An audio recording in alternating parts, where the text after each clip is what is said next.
डनकाशी news channel, सच है तो बोलेगा।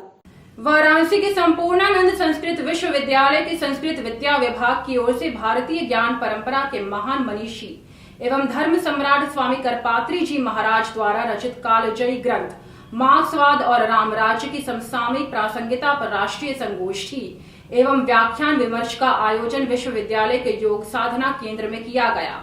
कार्यक्रम में देश भर से आए विद्वानों, शिक्षकों, शोधार्थियों एवं विद्यार्थियों ने भारतीय और पाश्चात्य राजनीतिक दर्शन के संदर्भ में स्वामी करपात्री जी के वैचारिक योगदान पर विचार व्यक्त किए। संगोष्ठी की अध्यक्षता करते हुए विश्वविद्यालय के कुलपति प्रोफेसर बिहारी लाल शर्मा ने कहा कि मार्क्सवाद और रामराज्य केवल मार्क्सवादी विचारधारा का प्रतिवाद नहीं, बल्कि भारतीय राज्य दर्शन, सामाजिक समरसता, आर्थिक न्याय और धर्माधारित लोक व्यवस्था का दार्शनिक प्रतिपादन है। उन्होंने कहा कि स्वामी करपात्री जी ने भारतीय शास्त्र परंपरा के आधार पर मार्क्सवाद की अवधारणाओं का विश्लेषण करते हुए धर्म, कर्तव्य, न्याय और लोक मंगल को भारतीय जीवन दृष्टि का मूल आधार बताया। उन्होंने भगवान श्री राम के आदर्शों को न्यायपूर्ण एवं लोक कल्याणकारी शासन व्यवस्था का प्रतीक बताया। मुख्य अतिथि स्वामी अभिषेक ब्रह्मचारी जी ने कहा कि स्वामी करपात्री जी का साहित्य भारतीय सनातन ज्ञान परंपरा का महत्वपूर्ण दस्तावेज है।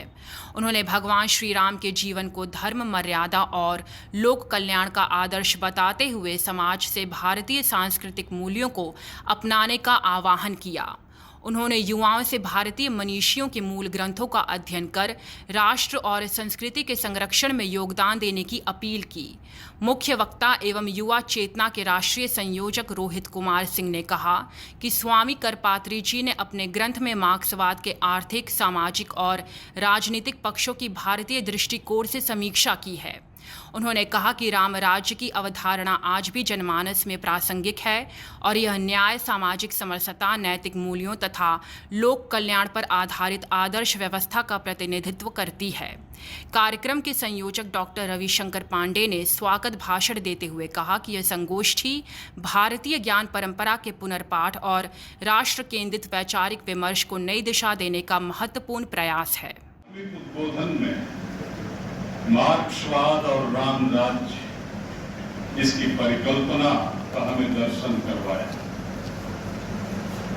मैं जहां तक समझ पाया, क्योंकि अभी लंबा भाषण करने का वक्त नहीं है, आदरणीय रोहित जी की तबीयत कुछ उतनी अच्छी नहीं है और सुबह से कुछ भोजन भी नहीं हुआ है, तो भोजन और भोक्ता के बीच में ज्यादा देर पूर्वांचल की खबरों से जुड़े रहने के लिए आज ही सब्सक्राइब करें हमारा YouTube चैनल डनकाशी और हाँ, लेटेस्ट अपडेट्स के लिए बेल आइकन को प्रेस करना ना भूलें।